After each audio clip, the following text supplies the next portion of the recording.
Faites un voyage intérieur, vous y trouverez les clés du bonheur. Analysez son passé, ses échecs, ses réussites, ses choix, ses blocages, ses erreurs répétées, sa relation aux autres et à soi-même nous apporte des outils puissants pour mieux construire sa vie. La fuite est notre meilleur ennemi. La vie moderne effrénée et l'ego nous empêchent de nous centrer sur nous-mêmes. Nous avons tendance, par manque de temps et ou par peur de souffrir, d'affronter qui nous sommes réellement. Certains se noient dans leur train-train quotidien rassurant, d'autres se perdent dans le consumérisme, d'autres encore plongent dans les addictions telles que le sexe, la drogue, les jeux vidéo, les séries Netflix, leur carrière professionnelle, etc. Et d'autres encore se plient aux lois, interdictions et obligations afin de ne pas faire de vagues. Tous ces comportements nous éloignent de nous-mêmes, inévitablement.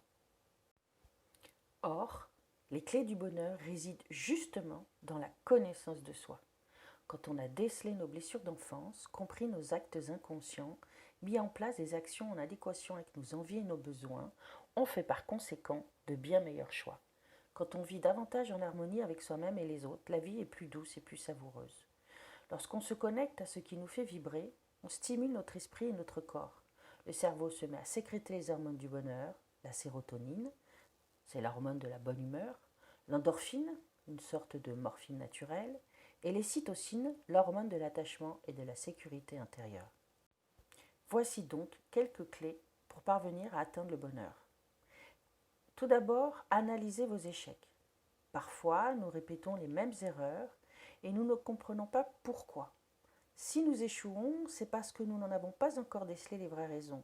Cela peut être lié au manque de confiance en soi, à la peur d'échouer, au syndrome de l'imposteur ou encore à l'auto-sabotage. D'ailleurs, l'auto-saboteur joue sur le registre des doutes, des peurs et de la culpabilisation liés au syndrome de l'imposteur. Contrairement à ce que nous inculque notre société, échouer est une vraie chance. Elle permet de nous remettre en question. Pourquoi ai-je échoué? Comment éviter que cela se reproduise? Et d'avancer dans la bonne direction. Voici une citation d'Abraham Lincoln. Ce que je veux savoir avant tout, ce n'est pas si vous avez échoué, mais si vous avez accepté votre échec. Ou encore, Romain Gary, héros de la France libre et 2 fois prix Goncourt, il est moins grave de perdre que de se perdre. Si vous faites partie de ceux qui repoussent la faute sur les autres, il est fort probable que votre estime de vous-même soit égratignée. L'ego vous préserve de la souffrance que pourrait causer votre responsabilité dans l'affaire où vous êtes impliqué. Améliorer son estime de soi permet donc d'accepter ses propres erreurs sans en être affecté. Épictète disait « C'est le fait d'un ignorant d'accuser les autres de ses propres erreurs. Celui qui a commencé à s'instruire s'en accuse soi-même. Celui qui en est instruit n'en accuse ni autrui ni soi-même. » Étonnamment, on peut également échouer parce qu'on a peur de réussir. Il existe plusieurs raisons à cela d'ailleurs. La première, le manque de confiance en soi. La peur de réussir s'explique par un sentiment d'imposture, la croyance de ne pas mériter le succès. Ces doutes sur sa légitimité à faire partie des gagnants est la manifestation d'un manque chronique de confiance en soi. C'est ce qui déclenche le processus d'auto-sabotage qui mènera à l'échec. Celui qui manque d'estime de soi a intégré le message entendu maintes fois dans son enfance qu'il n'arrivera jamais à rien. Au moment de réussir, il reprend à son compte la dévalorisation des autres, se dévalorise et échoue. La deuxième raison, c'est la peur du changement. Réussir implique forcément une nouvelle orientation dans sa vie et de quitter sa zone de confort pour se lancer dans l'inconnu. Ces nouvelles responsabilités à assumer provoquent une forte angoisse et un blocage. La peur du changement va souvent de pair avec la peur de la séparation. Réussir, c'est mettre fin à un cycle et ce n'est pas toujours facile de passer le cap. La troisième raison, c'est le sentiment de culpabilité. Aussi étrange que cela puisse paraître, réussir peut déclencher chez certains une forte culpabilité. Tout se passe comme si ces personnes n'avaient inconsciemment pas le droit de réussir, comme s'ils ne s'autorisaient pas à faire mieux que leurs parents. Il n'est pas simple d'assumer d'être différent des autres membres de sa famille, de sortir du lot, de devenir important. Cela peut créer de la culpabilité et la crainte d'être rejeté par ses proches, voire de ne plus être aimé par sa famille et ses amis, parce qu'on est en décalage par rapport à son milieu d'origine. La dernière raison, une colère inconsciente. La peur de réussir peut aussi venir d'une colère inconsciente latente, jamais exprimée contre un projet de vie imposé par les parents ou la culture familiale. Le sentiment négatif et agressif, déclenché par le fait de ne pas choisir sa propre destinée, se retourne contre soi-même. Pour ne pas se plier à un désir qui n'est pas le sien, la personne en colère a recours à l'auto-sabotage. Comme disait si bien Michel Sioran, ce n'est pas la peur d'entreprendre, c'est la peur de réussir qui explique plus d'un échec. C'est une règle de bonne conduite de faire toujours en sorte qu'il reste quelque agrément de l'échec de ce que nous espérons. Comment s'en sortir?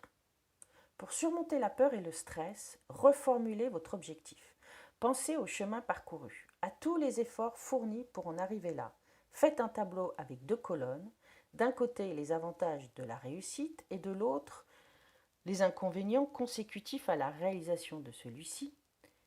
Vous verrez que le dispositif l'emporte largement et cela vous remotivera. Autre solution, visualisez votre réussite sous forme d'image mentale afin de s'habituer aux conséquences positives de celle-ci. Ou bien encore, appliquez la méthode Coué et répétez plusieurs fois par jour, tous les jours, à tout point de vue, je vais de mieux en mieux. Restez confiant et rappelez-vous le proverbe latin errare humanum est, perseverare diabolicum. Traduction, l'erreur est humaine, persévérer est diabolique. Débarrassez-vous des pensées limitantes et des croyances inculquées par votre famille et la société. Elles vous ont forgé depuis votre tendre enfance et vous empêchent d'être en accord avec vous-même. Ouvrez votre cœur et votre esprit. Apprenez à être empathique et tolérant envers vous-même et les autres. Donnez de l'amour et vous en recevrez en retour. Libérez vos émotions négatives. Les garder rend votre corps et votre esprit malades. Libérez vos émotions positives. Elles vous nourrissent et améliorent considérablement les relations humaines. Ne nourrissez plus vos colères. Elles alimentent votre mal-être. Elles vous empoisonnent l'existence et finissent par vous rendre malade. Analyser les sources de ces colères n'est pas un exercice facile, car elles sont majoritairement liées à des blessures d'enfance ou à un événement tragique qui crée un mal-être profond.